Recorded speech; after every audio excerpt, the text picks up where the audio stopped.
কয়েকদিন থেকে একটা নিউজ তোলপাড় করতেছে সারা সোশ্যাল মিডিয়া, ইউটিউব, ফেসবুক। ভাইরে ভাই কি বলবো, ঠিক আছে, মুখে ভাষা নাই। ৪৫,০০০ টাকার বিনিময়ে তার নিজের মা তার ছোট্ট বাচ্চাকে বিক্রি করে দিল। ঠিক আছে, এটা কোনো কথা? আপনারা বলেন। মাত্র ৪৫,০০০ টাকার বিনিময়ে।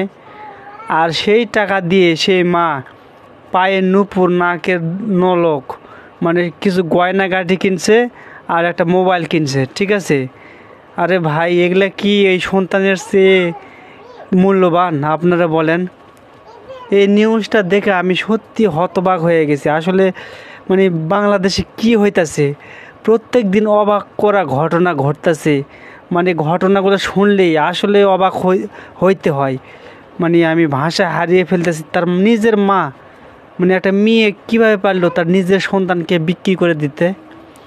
এরকম একটা ঘটনা মানে আসলেই অবাক করার মতো। ঠিক আছে, আমি কি বলবো বুঝতে পারতেছি না। আসলে কিয়ামত খুবই নিকটে। ঠিক আছে ভাই, আমি কিছু বলবো না। আপনাদের মন্তব্য জানতে চাই, আপনি কমেন্ট করে জানান প্লিজ।